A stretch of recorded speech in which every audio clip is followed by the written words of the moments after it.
감사합니다. 매번 이렇게 좀 부족한데 이렇게 초청해 주셔서 감사드립니다.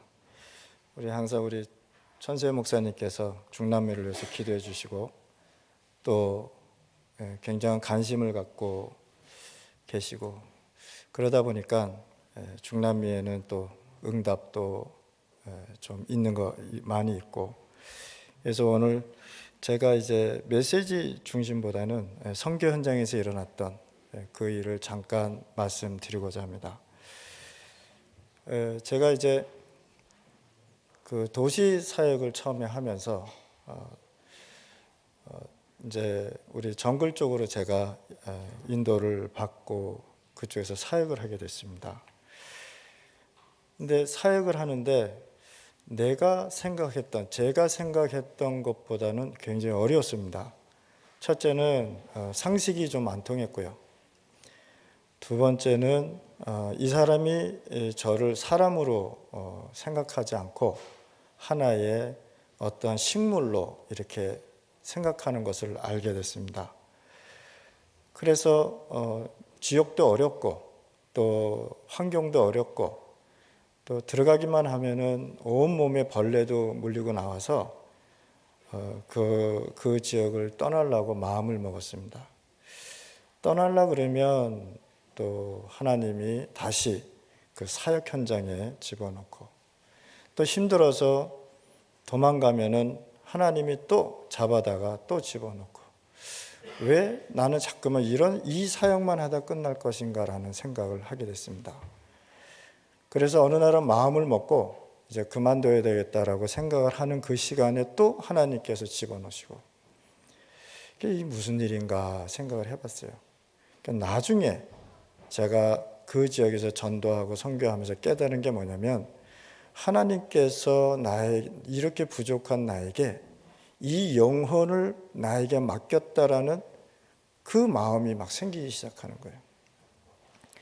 그 마음이 생기는데 얼마나 마음이 감격스럽고 감사하고 행복한지, 그것을 가지고 누리고 나오는데 갑자기 뭘 봤냐면 중남미 전체에 흐르는 영적 흐름을 보게 됐습니다. 그 영적 흐름을 보는데 저도 깜짝 놀랐어요.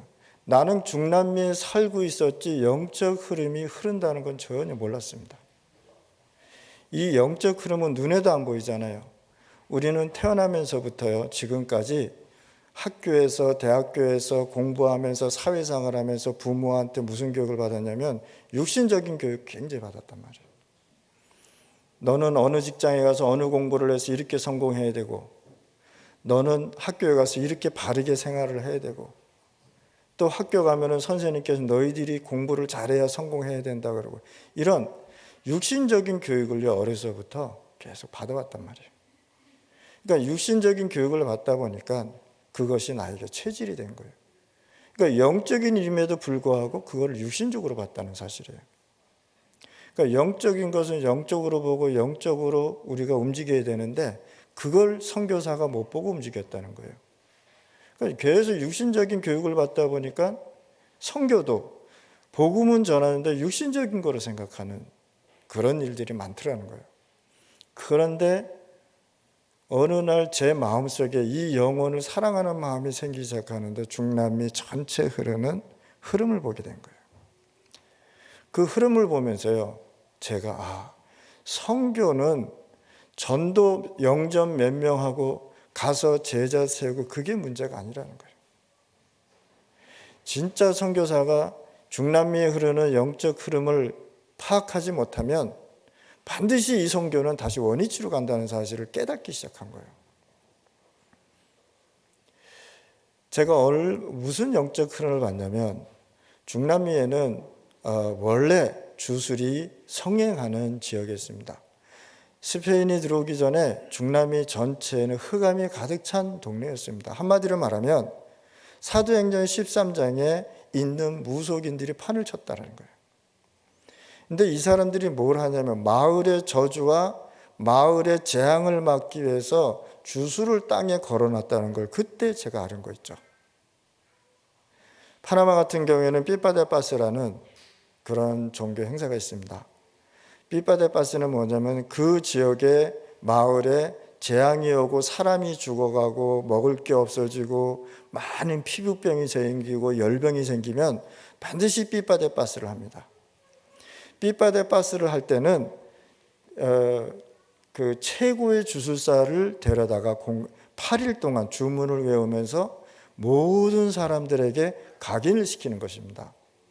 그때 당시에 뭘 했냐면 곰방대에다가 담뱃가루를 집어넣고 8일 동안 계속 이걸 펴야 되는 거예요. 생각을 해보세요. 2시간 잠자고 그걸 8일 동안 이걸 핀다고 생각해 보세요. 18세 되는 모든 남자는 한 마을 회관에 모여서 그걸 해야 됩니다. 종교 행사를 해야 됩니다. 또 18세 이하 여자들은 어디서 모이느냐? 전부 다 여자들 한 동네, 한 집에 다 모입니다. 왜냐하면 그 시간에는 실질적인 귀신의 활동이 있기 때문이에요. 여러분들 이해가 안 가시죠? 도시에서는 눈에 보이지 않는 흑암이 움직이지만 제가 사역하고 있는 그 정글에서는요, 실질적인 귀신의 사역을 제 눈으로 보고 있다니까요. 그러니까 어떤 면에서는 제가 선교하는 거는 어떤 면에서 어떤 쉬울 수가 있어요. 왜? 눈에 보이는 싸움을 하니까. 근데 여러분들 뭡니까? 눈에 안 보이는 싸움을 해야 되잖아요. 마귀 잡아야 된다 그러는데 마귀 안 보이잖아요. 그렇죠?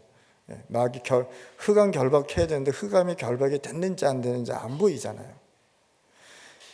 근데 제가 생각하고 있는 것은 그 종교 활동, 삐빠데빠스라는 하는 그 기간에는 실질적인 귀신들이 나타나서 활동을 합니다. 그러니까 어떤 사람이 저한테 와가지고 귀신을 봤습니까? 뭐 이런. 그러니까 제가 지금 얘기하는 건 신비주의를 얘기하는 게 아닙니다. 신비주의를 얘기하는 것이 아니고 실질적으로 정글에서 일어나고 있는 사단의 활동을 지금 얘기하는 겁니다. 이걸 모르면 시공간, 사단의 나라, 하나님의 나라, 세상 나라를 이해를 못한다는 거예요.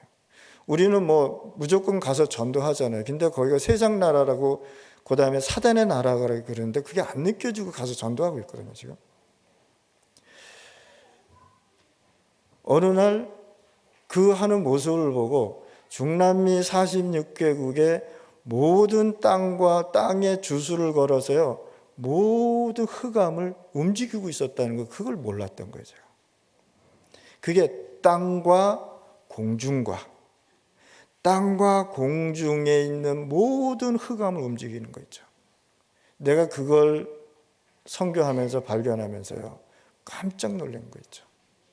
나는 도대체 무슨 선교를 하고 있었냐는 거예요. 나는 전도를 했는데 무슨 전도를 하고 있냐는 거예요. 예수님 영접시켜서 좋아가지고 포럼하는 그것이 문제가 아니라고 저는 판단을 했어요. 그때 제가 생각한 것이 이제는 선교 방향 싹 바꾸자 그랬어요. 전도 매명해서 포럼하고 그걸 가지고 간증한다는 거, 그건 아니다라고 생각했어요. 진짜 하나님 나라가 이 세상 나라에 임하고 진짜 영적 흐름을 바꾸는 선교사가 되지 않으면 그 지역은 계속 뭐가 떨어지냐? 재앙 속에 떨어지냐. 왜? 그렇게 주술이 걸려 있기 때문에. 왜 제가 이 얘기를 하냐면, 이 주술사가 이 주문을 외우면서요, 마지막 날에 사람을 불러서 영계를 보면서 어느 지역에다 가서 이 자기가 준비한 약이 있어요. 재앙을 맞는 그런 그 화초, 풀, 동물 뼈다구, 그 다음에 새 뿌리, 이런 거를 빻아가지고 주문을 외워서 이렇게 심어 놓는 게 있어요. 그것이 하루 이틀 한 게 아니란 말이죠. 그 지역에, 사람이 사는 그 지역에 몇천 년 전서부터 그걸 행하고 있었다는 거예요. 그거를 제가 모르고 선교를 하니 전도는 됐는데 제자는 안 일어나고, 사역자는 세우는데 사역자는 무너지고, 그것이 제가 반복이었던. 저는 왜 얘네들이 무너지고 왜 얘네들이 다시 원위치로 자기 부족의 종교로 가고, 그거를 이해를 못했는데 나중에 알고 보니까 요 문제였더라는 거예요. 그래서 제가 하기 시작한 것이 이 사람들이 갖고 있는 흐름을 바꿔주자는 거예요. 흐름을 바꿔주니까 그때부터 뭐가 나오냐? 제자가 나오기 시작하는 거예요. 여러분들 시공간이라는 단어를 우리가 아잖아요. 저는 선교하면서 시공간이라는 단어를 잘 몰랐습니다. 자, 무속인이 어느 정도 정글에 있는 이 주술사들이 어느 정도 이 마을을 사로잡고 있는지 제가 그거를 잠깐 말씀드리고 결론으로 좀 몇 가지 해서 마치겠습니다. 제가 들어가는 왈라 지역이 있습니다. 그 왈라 지역에는 한 10시간 정도 걸어 들어갑니다. 근데 거기서는 항상 무슨 문제가 일어나냐면 라틴 사람과 그 부족 사이에 땅 분쟁이 일어납니다. 그래서 라틴 사람들이 이 땅을 정복해가지고 자꾸만 자기네 땅들을 정복해 나가는 거예요. 근데 어느 날 이 점쟁이가 꿈을 꿨는데 자기가 이렇게 나무에 있는데 나무 위에서 피가 막 흘러내리는 거예요. 이거는 신비주의가 아니니까 선교지에서 일어났던 일이니까 그렇게 생각하고 들어주세요. 저를 보고 저 선교사는 지금 뭐 신비주의 하는 사람인가 그렇게 생각하지 말아주세요. 부탁입니다. 그런데 잠을 자는데 꿈속에 이게 막 이렇게 피가 흐르는 거예요. 그러니까 이 사람이 일어나가지고 마을 회관에 가서 지도자한테 얘기한 겁니다. 지금 전쟁이 일어나니까 전쟁 준비하라는 거예요. 근데 때마침 그 파나마 사람과 부족 사람들의 땅 국경선이 있는데 이 사람들이 그 땅에 넘어와서 땅을 정복하고 있었어요. 그래서 그 전쟁이 일어난다 그러니까 그날 저녁에 무슨 회의를 했냐면 그날 낮에 무슨 회의를 했냐면 우리가 전쟁이 나니까 피를 봤으니까 우리가 전쟁을 준비하자 그래서 총을 160자루를 준비한 거예요. 총이 뭐 좋은 총은 아니고 한 뭐 3, 40년 된 총들을. 그래가지고 온몸에다가 빨간 색깔을 칠하는 거예요. 왜냐하면 전쟁이니까 피를 부르는 거니까 온몸에다 빨간 색깔이 얼마나 무서워요. 그래서 이 두 사람을 저기 그 국경선에 있는 땅으로 자기네 땅에 있는 곳으로 두 사람을 보낸 거예요. 두 사람을 보냈는데 때마침 거기에 라틴 사람이 밥을 짓고 있는데 12시에 갑자기 빨간 온몸에 빨간색 칠한 사람이 나타나서 여기가 우리 땅이니까 나가라 그런 거예요. 얼마나 무섭습니까? 그러니까 이 사람이 밥을 짓다 말다 이거 먹으라고 도망간 거예요. 도망갔는데 그날 라틴 사람 100명 넘게 그 총을 들고 그쪽으로 또 온 거예요. 그래가지고 이제 난리 난 거죠, 이제. 그러니까 한 사람이 뭐라 했냐면 자기가 가서 얘기할 테니까 너는 여기서 지켜라 그러고 그 마을로 뛰어간 거예요. 제 걸음으로 10시간 걸리는 거리인데 4시간에 뛰어가는 거예요. 4시간에 뛰어가서 그렇지 않아도 160명이 총을 가지고 기다리고 있는데 지금 그 소식을 전해준 겁니다. 자, 그 소식을 전해주니까 이 160명이 온몸에 빨간색 칠한 사람이 저녁에 그 정글에서 10시간 걸리는 그 정글 길에서 뛰어나오기 시작하는 거예요. 상상을 한번 해보세요. 온몸에도 새빨갛게 칠했죠.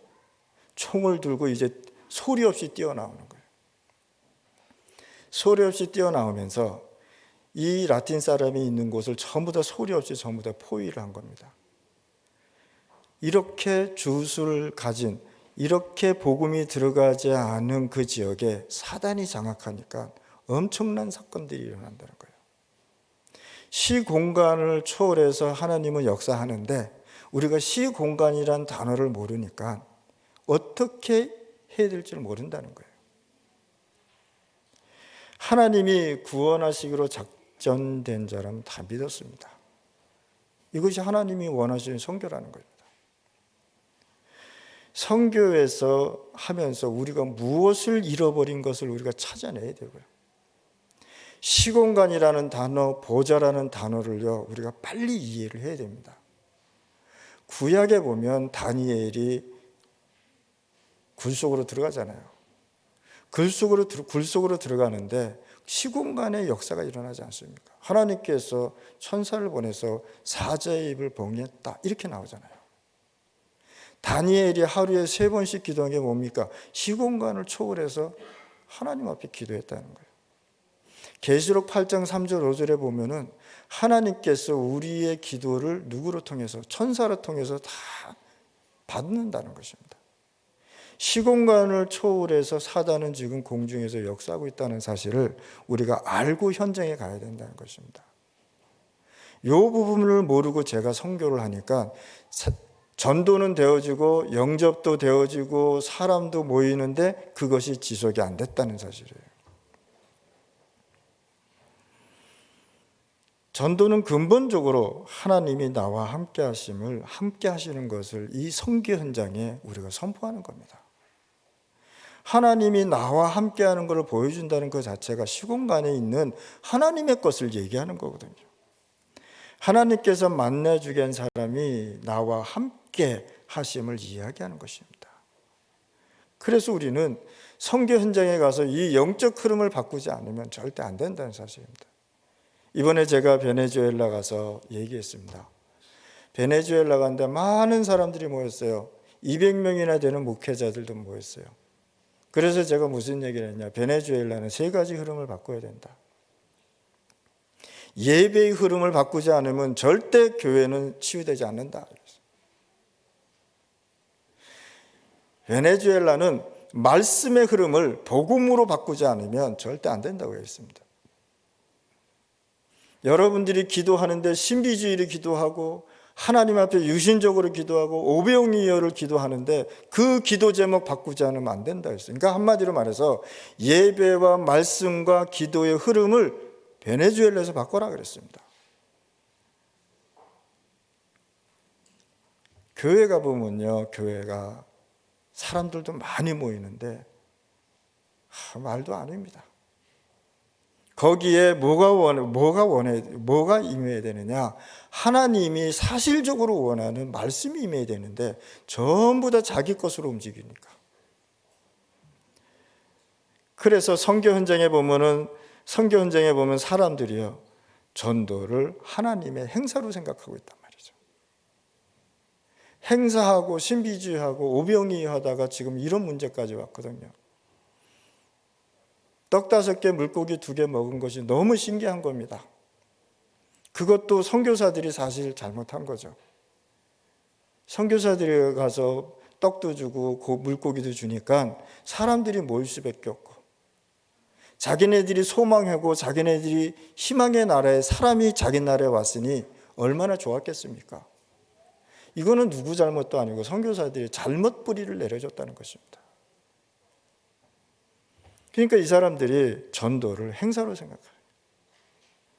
선교 현장의 전도를 선행을 하면 전도가 되어진다고 생각합니다. 그렇게 배웠어요, 그 사람들은. 선교 현장에서 전도를 내가 열심히 해서 인본주의 쓰면 된다고 생각합니다. 이번에 제가 그 선교사 합숙을 받으면서 제 방에 한 분이 같이 있었어요. 이분이 저한테 갑자기 잠은 오는데 나한테 무슨 얘기하냐면 70인을 어떻게 만나야 돼요? 그러더라고요. 나도 모르는데 저한테 70인을 어떻게 만나야 돼요? 그러더라고요. 그래서 제가 좋은 사람 만나세요 그랬어요. 그냥 만나서 편하고 좋은 사람 만나세요. 그러면서 속으로 불신자들은요, 인간관계도 70명 이상 맺습니다. 그렇잖아요. 우리가 사람 인간관계를 70명만 맺어도 70지역이 되는 거 아니겠습니까? 그럼 70나라는 어떻게 합니까? 저도 모르겠습니다. 그런데 저는 확신하는 것은 46개국은 확실하다는 겁니다. 5천 부족은 확실하다는 겁니다. 저는 이렇게 생각해 보면 70제자, 저는 그렇게 어렵지 않다고 생각합니다.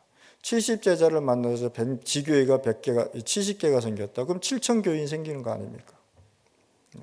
저는 그렇게 어렵지 않다고 생각합니다. 제가 선교하면서 우리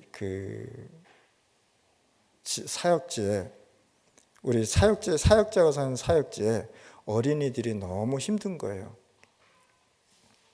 얘네들이 14살, 13살 되면 마피아에 들어가가지고 사람도 죽이고 그렇습니다. 엄마 아빠가 마약을 하고 경찰이 온다 그러면 4살, 5살짜리가 마약을 들고 도망가야 된단 말이에요. 그러면 이 얘는 분명히 교회에 가서 복음을 듣고 왔을 텐데 부모는 그걸 시킨단 말이에요. 만약에 안 하면 죽여 패고 4살 5살짜리를 그거 마약 가지고 가자는 밥 굶기고 옷도 안 사주고, 그러니까 힘이 없으니까 엄마가 시키는 대로 하는 거예요. 아빠가 시키는 대로 하는 거예요. 나쁜 거를 아는데 그런 환경 가운데 자란단 말이죠. 그러니까 얘네들이 그런 환경 가운데 자라니까 학교에 들어갔는데 글을 못 읽어요. 이상하죠. 그러니까 14살, 15살 되면 공부에 관심이 없습니다. 그래서 동네 애들과 돌아다니고 어울리다 보니까 마피아로 들어갈 수밖에 없는 거예요. 그래서 사람을 죽여가지고요, 몸을 다리, 손발, 다리, 몸통 이렇게 따로 놓고 닭 이렇게 엎어놓은 것처럼 그렇게 그런 사건들이 일어난다는 거예요. 그래서 제가 사역자를 불러놓고 이거는 마피아 잘못이 아니라는 거예요. 이거는 조직 깡패 잘못이 아니라 교회가 있는데 교회 역할을 못했다는 것입니다. 목사가 있는데 목사 역할을 제대로 현장에서 하지 않았다 이겁니다. 사단의 나라에 하나님의 나라로 흐름을 바꾸지 못한 너희들이 잘못이다 그랬어요. 그러니 마피아 잘못이라고 얘기하지 말아라 그랬어요. 그래서 이제 저희가 지교회를 세우기 시작했습니다. 그래서 파나마에서 지교회를 세워서 지금 한 10개 정도 됩니다. 왜? 거기에 하나님의 나라, 어려서부터 복음이 들어가야 그래도 마피아 숫자는 줄어들지 않겠습니까? 복음이 들어가야 마약의 퍼센트가 줄어들지 않겠습니까? 세상에 한 여자가 아들이 6명인데 아버지가 다 틀리는 게 말이 됩니까? 하나님 떠난 현장에는요, 선한 것이 절대 없습니다. 하나님 떠난 현장에 뭐가 선한 것이 있겠습니까? 복음이 아니면 희망이 없는 나라가 되어버렸다는 거예요. 그러면 선교사가 선교사의 역할을 제대로 하지 않으면 안 된다는 것입니다. 선교사가 그 지역의 지형과 하늘 공중에 흐르는 시공간에 흐르고 있는 흑암을 선교사가 꺾지 않으면 안 된다니까요. 전도 몇 명 해서 즐겁고 행복하는 그런 시간표가 지금 아닌 것 같습니다. 흐름을 바꾸지 않으면 안 된다는 것이에요. 시공간을 초월해서 움직이지 않으면 안 된다는 거예요. 제가 한 가지만 더 말씀드리겠습니다. 제가 초창기 때 뿌에르토리몽이라는 나라스간디라는 그 마을에 4시간 걸어서 들어갔습니다. 근데 하루는 들어가는데 이놈의 말을 안 듣는 거예요. 아니 말을 탔으면 가야 되잖아요. 근데 이 말이 안 가요. 빠튕기는 거예요. 그래서 엉덩이를 때리고 우리 제자가 끌고 그래도 안 간다는 거예요. 이 말이 평상시에는 잘 갔는데, 그래서 어찌어찌 하다가 말이 움직이는데 이제 강을 건너야 되는데 이 말이 강을 안 건너요. 억지로 끌고 해서 강을 건넜는데 말은 자기가 다니는 길이 있잖아요. 길을 알잖아요. 그런데 얘는 길로 안 가고 뭘로 가냐면 이 옆에 가시가 있어요. 엄청 센 가시 쪽으로 막 저를 밀고 다니니까 내가 가시에 긁히고 얼마나 힘든지 모르겠어요. 그러더니 길도 아닌 숲속으로 들어가는 거예요. 막 지 마음대로 돌아다니는 거예요. 길도 아닌데 말은 자기 길로 가야 되는데 자기 길로 벗어난 거예요. 그래서 이상하다. 이 말이 왜 그러지? 내가 발람 선지자인가? 그런 생각이 드는 거예요. 당나귀가 말을 했잖아요. 하도 발람이 못 알아들으니까 짐승이 말했잖아요. 짐승이 말하고 깨닫게 해주잖아요. 나는 발람이 아닌데 왜 이 말이 이러지? 그래서 제가 발람 발람은 아닌데 발람 생각이 나가지고 야 이거 앞에 천사가 있어가지고 내 모가지를 동간에 잘라버리는 게 아닌가 그런 생각이 드는 거예요. 제가 그래서 우리 제자한테 야 오늘 좀 이상하다. 이 말이 말을 안 듣는다. 글쎄요 이 말이 진짜 길들여진 말인데 왜 말을 안 듣는지 모르겠습니다. 그래서 말머리를 돌렸어요. 말머리를 돌리니까 원래 말을 타면 온몸이 흔들리잖아요, 이렇게. 그리고 관절과 관절을 다 이렇게 흐트러 놓잖아요. 그게 말 타는 거거든요. 그런데 이 말이요, 아주 새색시처럼 걸어가는 거예요. 신부가 입장하는 것처럼 사뿐사뿐. 몸이 안 흔들리는 거예요. 그래서 강을 건너서 이제 저 입구에서 이렇게 쉬고 있는데 그 제자가 이런 얘기합니다. 목사님, 선교사님, 오늘 제가 아침에 나오는데, 목사님 만나러 나오는데 우리 아버지가 이런 얘기를 해요. 어떤 새가 울었는데 오늘 목사님 안 오신다, 이렇게. 이해 갑니까?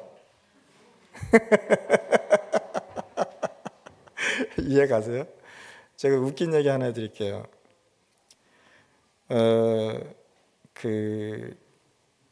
한국에서 어떤 목사님이 이 베띠 마을에 왔습니다. 3박 4일을 자는데 이분이 3시만 일어나면 머리를 긁으면서 나 잠 못 자겠어요. 왜? 저 닭이 계속 운다는 거예요. 닭 우는 거 아니냐 그래요. 저 닭이 자기를 괴롭힌다는 거예요. 그래서 우리 한국 닭은 꼬끼요하고 울잖아요. 근데 부족 닭은 끼끼리 꼬꼬꼬 하고 울어요. 라틴 닭은 끼끼리끼 하고 울어요. 나는 그렇게 들리는데 아니라는 거예요. 잘 들어보라는 거예요. 어떻게 들리는데 했더니 저놈의 닭이 3시부터 새벽 3시부터 6시까지 똑바로 해 그러더래요.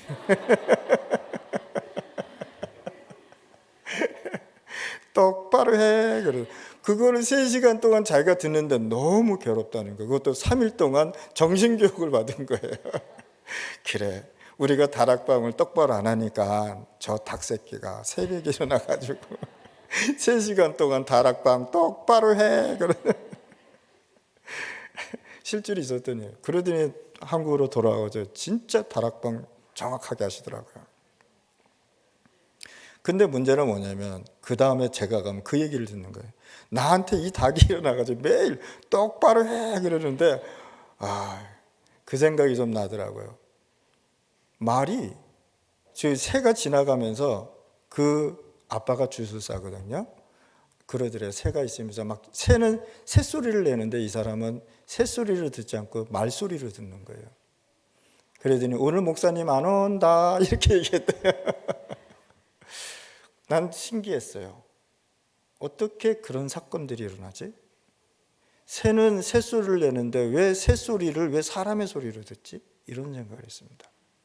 그러니까 그 새만 메시지를 전달해 준다는 거예요. 이렇게 하나님 떠난 현장은요, 별 미신을 믿고 다 운명, 자기 생명까지 다 바쳐버리는 거 있죠. 그래서 돌아왔는데 그 다음에 제가 들어갔습니다. 그 다음에 들어갔는데 어떤 사람이 해먹에 이렇게 누워 있었어요. 해먹에 누워 있었는데 이 사람은 한 2년 동안 귀도 안 들리고 말도 못했답니다. 제가 얘기를 하려고 그러니까. 그래서 말도 못하고 다, 그래서 우리 아빠는 얘기들을 해도 목소리를 못 듣는다는 거예요. 그래서 그거는 네 사정이다. 네 사정이다. 하나님이 구원하기로 작정된 자는 무슨 수를 써도 이제 하나님 구원하신다. 오늘 하나님이 구원할 사람은 구원하신다. 다만 전도자가 없어서 메시지를 못 듣는 거지 구원받을 자는 구원받는단 말이죠. 그래서 이제 제가 복음을 전했습니다. 한 30분 동안 제가 복음을 전하는데 제가 마지막에 이렇게 했어요. 내 말소리를 들리면 그냥 고개를 끄덕해 보십시오. 끄덕끄덕 되더라고요. 그리고 예수님을 영접하고 싶냐 했더니 영접하고 싶으면 눈을 깜빡깜빡거려봐요. 눈을 깜빡깜빡 되더라고요. 그래서 이제 이 사람에게 예수님을 영접시켰습니다. 영접을 시키니까 이 사람이 내 손을 잡더니 안 놔주는 거예요. 무슨 뜻입니까? 그 눈을 이렇게 한 점 쳐다보는데 고맙습니다 그러더라는 거예요. 그 눈이 너무 고맙다는 눈을 하는 거예요. 그러고 나서 그 다음날 갔는데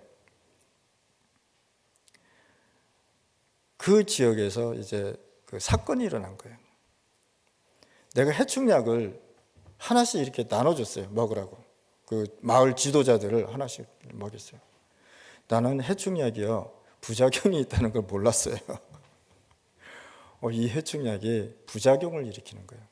그래가지고 뭐 그것도 대빵을, 그 마을의 최고 대빵을 갖다가 해충약을 먹여가지고 밤 죽여놨으니 그거 어떻게 되겠습니까? 제가 거기 부족 법에는 그 내가 이 사람을 뭐 선이든 아니든 내가 죽였으면 같이 죽어야 돼요. 생매장 돼야 돼요. 저는. 그래서 저를 이렇게 묶어서 다리하고 손발을 묶어서 무덤 속에 땅을 파서 집어넣고 해먹을 거기 위에다 얹어놓는 거예요. 그리고 나는 거기서 이제 살려달라고 발버둥 쳐야 되겠죠. 그런 법이 있는 걸 제가 몰랐죠. 자치법. 그래서 이제 있는데 완전히 이 사람 초죽음 되는 거예요. 뭐 손자 손녀가 38명이 모여가지고 60명이 모여가지고 할아버지가 막 죽겠다 그러면 막 손자 손녀가 울고 자녀들이 하여간 뭐 한 7, 80명 모인 것 같아요. 할아버지가 죽는다 그러니까. 저 선교사가 날 죽이러 왔다. 저 선교사가 날 죽이러 왔다고 소리 버럭버럭 질리는 거예요. 그러면 나는 옆에 가가지고 내가 널 왜 죽이러 왔냐? 난 해충 죽이러 왔다. 막 해충 죽이러 왔지. 너 안 죽는다. 막 그러고. 그러니까 막 할아버지가 아이고 죽는다. 그러면 막 7, 80명이 아이고야 하고 울고 할아버지가 소리 안 지르면 조용하고 도망갈까 생각을 했어요. 걸어 들어가는 시간이 한 4-5시간 걸리거든요. 도망갈 수 있거든요. 도망갈까? 근데 내가 만약에 도망가면 난 여기 못 들어와요. 13마을에 살고 있는 영혼들을 싹 사단한테 뺏겨버리는 거예요. 그 지역은 무슨 나라냐? 귀신의 나라란 말이에요. 그래서 이제 에라 모르겠다 잠이나 자자 그러고 이제 잠이나 잤어요. 잠자는데 저 새벽인가 12시인가 발자국 소리가 들리더라고요. 발자국 소리가 들리는데 나는 저승사자가 오는 줄 알았어. 야 이제 나 이제 끝났구나. 그러더니 목사 선교사님 우리 할아버지가 배고프다 그러는데 옥수수 끓인 거 먹어도 돼요 그러는 거예요. 속으로 야 이제 살았다 그래. 옥수수 먹으라 그랬어요. 빨리 먹으라 그랬어요. 그리고 이제 그런 사건이 있은 후 이제 그 다음 주에 갔는데 어떤 사건이 벌어지냐면 새벽 6시 되면 제가 강가에 가서 목욕을 합니다. 그래서 정글 안에는 굉장히 추워요. 오한이 와요. 잠잘 때 되게 추워요. 근데 이제 새벽 6시에 이제 큰 수건을 들고 이제 강가에 이렇게 앉아 있는데 여기서 저 멀리까지 우리 본당 맨 끝까지 이상한 한 사람이 딱 서 있는 거예요. 저 신비주의 아니니까 그냥 성경에 있었던 이야기를 제가 하는 겁니다. 시공간을 얘기하다 보니까 제가 얘기하는 거예요. 있는데 사람이 얼굴이 있으면 눈, 코, 입이 있어야 되잖아요. 그래서 눈, 코, 입이 없습니다. 그냥 까매요. 그리고 모자를 쓰고 하얀 옷 입고 까만 바지 입고 맨발로 딱 서 있더라고요. 그러면서 저 강가에서 나한테 뭐라고 메시지를 전달하냐면 여기는 우리 땅이요. 여기는 내 허락 없이는 들어올 수 없는 땅인데 네가 왜 들어와서 우리 부족을 괴롭히냐. 그래. 소리를 말로 했겠습니까? 뭘로 했겠습니까? 사단은요. 귀신은 힘이 셉니다. 우리보다. 복음 모르면 우리보다 세게 돼 있습니다. 이 말을 소리로 전달하는 것에서 시공간으로 전달을 합니다. 제가 뭐 이상한 얘기합니까? 계속 해야 됩니까? 내가 처음 얘기하는 거라 우리 참빛교에서 잠깐 말씀했는데 이번에는 좀 전에 얘기하지 않았던 얘기를 좀 해야 되지 않는가 이런 생각을 좀 했습니다. 근데 이 시공간을 초월해서 저한테 메시지를 전달하는데 온 공간을 자기 말소리로 이렇게 다 채웁니다. 귀신의 능력이 그렇게 셉니다.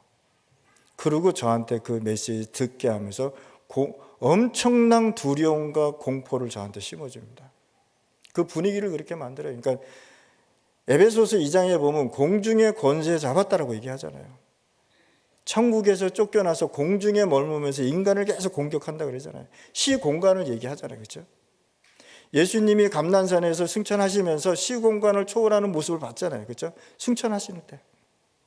그러면서 시공간을 초월해서 다시 오신다고 말씀하셨잖아요. 성경 구약에 보면 다 시공간을 초월한 보호자의 축복을 말씀하는 걸 제가 몰랐던 거죠. 그런데 이 사단이 그 정도로 힘이 센 거예요. 온 공간을 자기의 말로 가득 채워서 두려움과 공포로 나한테 얘기하고 있어요. 그때 제가 얘기했습니다. 제가 뭘로 얘기할게요? 말로 얘기할게요. 혼자 얘기하면 그 마을에선 저를 미친 사람 취급해서 나무에다 묶어놔요. 이해했어요? 미친 사람도 혼자 정신 나간 사람 혼자 얘기하잖아요. 그렇죠? 막 보면서 얘기하잖아요. 그러면 내가 그렇게 얘기하면 이 사람들이 날 잡으러 온다니까요. 그래서 나무에 묶여가지고 하루 종일 24시 이렇게 하고 있어야 돼요. 저도 시공간을 초월해서 얘기합니다. 하나님께서 나를 이쪽에 보냈고 하나님께서 이 영혼을 구원하셔 나를 보냈는데 네가 뭔데 나를 쫓아내느냐. 나는 하나님이 보낸 사람이다 그랬어요. 그랬더니 이 말 한마디에 사단의 흑암이 꺾여버리더라고요. 그러면서 그 마을에 조용하게. 저는 시공간이라는 단어를 몰랐어요. 퍼즐이 안 맞춰졌어요. 저는 이게 퍼즐을 맞춰야 내가 이게 딱 그 편집이 되는데 디자인도 안 되는 거예요, 현장에. 그런데 이 사건이 일어나면서 이번에 시공간이라는 메시지가 나오면서 퍼즐이 하나 딱 맞춰진 거 있죠. 아, 그렇구나. 계시록 8장 3절 5절에 시공간을 초월해서 내 기도가 하나님 보좌로 가는구나. 아멘이십니까? 예. 하나님께서 보좌에 앉아서 시공간을 초월해서 보호자의 축복을 가지고 나한테 천사를 통해서 응답을 가져오는구나. 다니엘이 기도할 때 얘기가 나오잖아요. 다니엘이 기도하는데 하나님께서 응답을 해주는데 공중에 일어나는 사건들을 얘기하잖아요. 내가 하나님께서 네가 물을 굽는 그 시간에 하나님께서 응답을 줬다는 거예요. 응답을 줬는데 내가 중간쯤 내려오다 보니까 바사 군대가 막았다 그래서 여러분들 다 아시잖아요. 그렇죠? 이것이 뭐냐면은 영적 세계지만 시공간을 얘기하는 거거든요. 내려오는데 바사 군대가 나를 막아서 지금 이렇게 늦게 왔다. 성경의 구약에 보면 거의 시공간을 초월하는 그런 말씀이 너무 많이 나오는 거 있죠. 보호자의 축복으로 움직이는 거 너무 많이 나오는 거 있죠. 아브라함이 단을 쌀 때 뭡니까? 하나님께서 시공간을 초월해서 메시지 주시잖아요. 사도행전 7장에 보면은 에스더가 스데반이 순교할 때 시공간을 초월해서 하나님의 예수님께서 하나님 우편에 서신 것을 보잖아요. 요 한 단어를 몰랐는데 성교가 되듯이 안 되듯이. 요 단어를 깨달으니까 하나님께서 응답을 주시기 시작해요. 신학교 하나 세우는 것도 힘들잖아요. 그렇죠? 전 너무 감사한 게 우리 천세영 목사님 이렇게 회의하시면서 이제 하시는 거 보면 저 목사님이 중남 조용하시지만 진짜 중남미를 마음에 품고 움직이시는구나. 그거를 내가 느끼겠더라는 거죠. 하나 세우는 것도 힘든데 하나님께서 파나마에 중남 신학교를 움직일 수 있는 세 개를 중남미, 라틴 아메리카 신학교, 파나마 신학교, 부족 신학교 이렇게 세 가지 응답을 받았단 말이죠. 오늘 페루에서 오신 분도 계시고 도미니카에서 오신 목사님도 계시고 너무 귀하신 분들이죠. 그래서 오늘 제가 간단하게 이렇게 말씀을 드렸습니다. 한 가지 더 있는데 시간이 지금 한 가지만 더 말씀드리겠습니다. 우리는 어떤 면에서 유 목사님이 메시지하는 가운데 우리는 무당보다 못하다, 불교 신자보다 못하다 이런 메시지를 가끔 듣잖아요. 그게 사실 맞을 수 있습니다. 제가 이빼띠, 내가 사역하고 있는 그 이빼띠에 그런 사람이 하나 있어요. 주술사인데 힘이 저보다 셉니다. 어떻게 세냐면 이 사람은 기도를 해요. 기도를 하면은 귀신이 직접 찾아와서 그 영혼을 유체 이탈을 시킵니다. 유체 이탈을 시켜서 귀신이 그 영혼을, 귀신이 모이는 학교가 있어요. 이해하세요? 귀신이 운영하는 학교가 있어요. 보이는 학교가 아니고 안 보이는 영적인 학교가 있단 말이에요. 그래서 이 주술사의 영혼을 그쪽으로 그 학교를 데려갑니다. 그래서 귀신한테 힘을 가지고 나와요. 이번에는 이렇게 하면 이렇게 될 것이다. 이 약초, 이 뼈다구, 이 새, 이 이빨 써서 해라 이렇게 얘기한단 말이에요. 그러면은 그거를 배워서 다시 귀신이 그 영혼을 그 사람한테 돌아오게 합니다. 그러면 힘이 굉장히 세집니다. 엄청나게 세져요. 이 정도로 이 사람들은요, 명상을 깊이 합니다. 부족입니다. 우리는 기도하면서 집에 뭐 국 끓이는 거 가스 끄고 왔나 이런 생각도 하시잖아요. 기도하는데 집중이 안 된단 말이에요. 기도하는데 갑자기 우리 애가 오는 시간 됐는데 밥 차려놨나 이런 생각하고요. 사실 우리 이번에 메시지 나왔잖아요. 내가 회복돼야 된다 그러잖아요. 이렇게 힘이 세서 나오는데 내가 기도하지 않고 진짜 복음으로 답을 나지 않으면 안 된다는 거예요. 거기는요, 어려서부터 우상을 깎으면서 각인뿌리 체질로 다 시킨다니까요. 우리 트리니티 교회가 기도하는 그 기도가 어디에? 중남미 현장에 응답이 되는 거예요. 시공간을 초월해서. 맞잖아요. 예. 요즘 뭐 시공간을 초월해서 뭐 전화도 많이 하잖아요. 그렇죠? 여러분들의 기도가 현장에 응답된 것을 오늘 제가 말씀드리는 겁니다. 예, 오늘 그걸 가지고 성교보고라고 얘기합니다.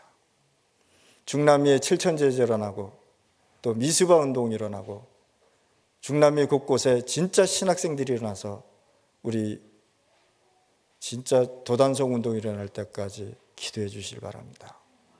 오늘 여기 도착하신 우리 같이 오신 우리 페루 그다음에 도미니카 목사님들 기도해 주시고요. 진짜 저분들로 통해서 하나님이 일을 하시잖아요.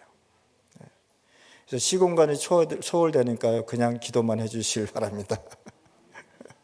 하나님 아버지 감사합니다. 오늘 시간에 최고의 축복이 일어나심을 감사합니다. 시공간을 초월해서 하나님 응답하시고 보호자에서 하나님께서 모든 일을 하시는 것을 감사드립니다. 오늘 이 시간에 중남미에 7천제제 일어나고 미스바와 도단성 운동이 일어나는 그 시간까지 우리 트리니티 교회에 영적 부흥이 일어나게 하여 주옵소서. 이 트리니티 교회를 통해서 이 지역에 흐르는 영적 흐름을 바꾸는 시간 되게 하여 주옵소서. 예수 그리스도 이름으로 기도드렸습니다. 아멘.